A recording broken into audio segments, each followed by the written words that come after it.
Semua diawali dengan menjelangnya akhir tahun 1944 karena Jepang sedang mengalami Perang Asia Pasifik. Perlahan, daerah jajahannya jatuh pada sekutu. Pada 7 September 1944, Perdana Menteri Jenderal Kauniaki Koiso menjanjikan kemerdekaan pada Indonesia.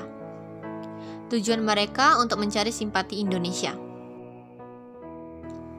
Selanjutnya adalah pembentukan BPUPKI.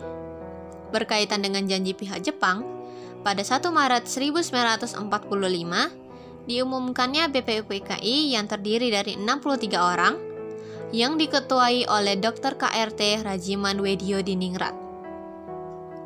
BPUPKI telah mengadakan sidang sebanyak 2 kali. Sidang pertama dilaksanakan pada 29 Mei sampai 1 Juni 1945 dan sidang kedua dilaksanakan pada 10 sampai 17 Juli 1945. Sidang pertama membahas tentang rumusan dasar negara Indonesia Merdeka. Dalam sidang ini, ada 3 tokoh utama pergerakan Indonesia yang mengusulkan pidatonya.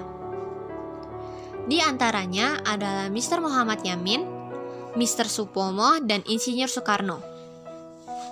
Setelah berdiskusi, akhirnya ditetapkan pada tanggal 1 Juni sebagai hari lahirnya Pancasila dikarenakan Insinyur Soekarno mengusulkan istilah Pancasila.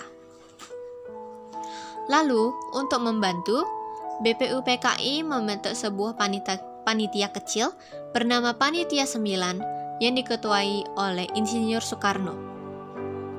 Tugasnya untuk mengolah usulan dari anggota BPUPKI. Pertemuan Panitia 9 menghasilkan rumusan yang disebut Jakarta Charter atau Piagam Jakarta yang disetujui dan ditandatangani pada 22 Juni 1945. Sidang kedua membahas rencana Undang-Undang Dasar atau UUD serta bentuk negara. BPUPKI membentuk panitia kecil beranggotakan 19 orang untuk mempercepat kerja sidang. Panitia ini bernama Panitia Perancang Undang-Undang Dasar yang diketuai oleh Insinyur Soekarno. Pada 14 Juli 1945, Panitia Perancang UUD melaporkan hasil kerja panitia, yaitu Pernyataan Indonesia Merdeka, Pembukaan Undang-Undang Dasar, dan Batang Tubuh Undang-Undang Dasar. Pada tanggal 16 Juli 1945, BPUPKI menerima dengan bulat naskah UUD yang dibentuk Panitia Perancang UUD.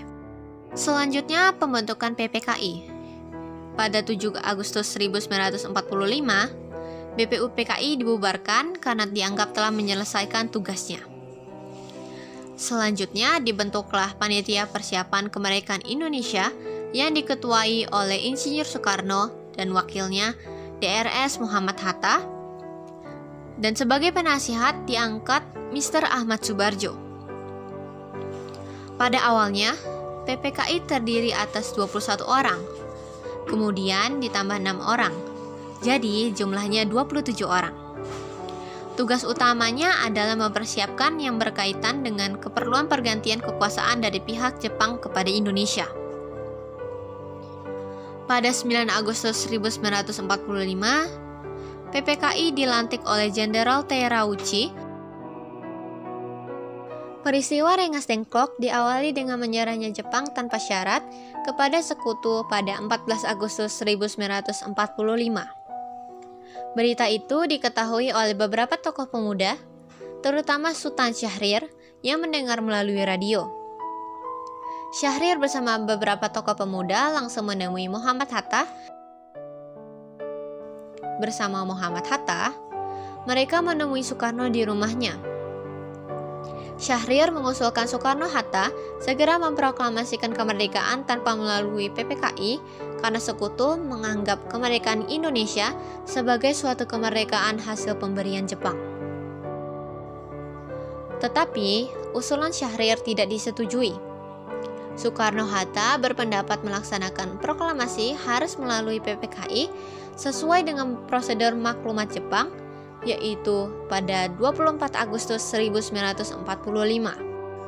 Perbedaan sikap ini mendorong para pemuda kembali berunding pada tengah malam menjelang 16 Agustus 1945. Hasil perundingan itu menyepakati untuk membawa Soekarno-Hatta keluar kota untuk menjauhkan dari pengaruh Jepang. Pada pukul 6 WIB, Ahmad Soebardjo datang dengan sekretaris pribadinya dan memberitahukan kebenaran menyerangnya Jepang kepada sekutu. Mendengar itu, akhirnya Soekarno-Hatta bersedia memproklamasikan kemerdekaan RI di Jakarta. Ahmad Soebardjo memberi jaminan nyawanya sendiri bahwa proklamasi kemerdekaan akan dilaksanakan besok selambat-lambatnya pukul 12 WIB. Pada pukul 23, Soekarno-Hatta bersama rombongan sampai di Jakarta dan langsung menuju kediaman Laksamana Maeda. Tempat ini dianggap aman dari ancaman militer Jepang. Kalimat pertama teks proklamasi yang berisi pernyataan mengenai pemindahan kekuasaan merupakan saran dari Ahmad Soebardjo.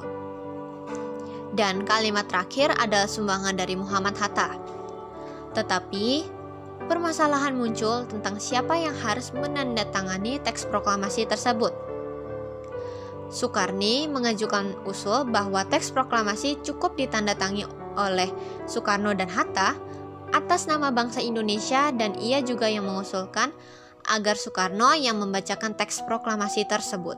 Usulan pun diterima, lalu Soekarno meminta pada Sayuti Melik untuk mengetik naskah proklamasi dengan beberapa perubahan yang sudah disetujui. Soekarno juga mengusulkan pembacaan proklamasi dilakukan di Jalan Pegangsaan Timur nomor 56 Jakarta. Pertemuan menjadi bubar setelah penentuan waktu pembacaan proklamasi kemerdekaan, yaitu tanggal 17 Agustus 1945 pukul 10 waktu Indonesia Barat.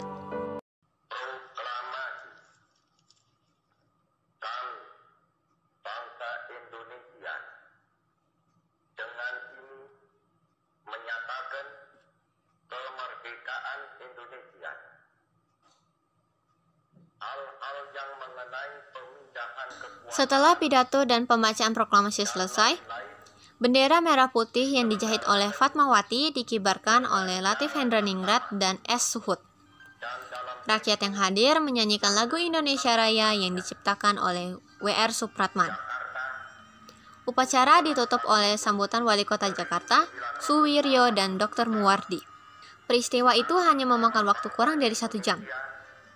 Proklamasi kemerdekaan ini merupakan tonggak berdirinya negara Republik Indonesia yang berdaulat. Akhirnya PPKI memilih Soekarno sebagai presiden pertama dan Muhammad Hatta sebagai wakil presiden yang pertama.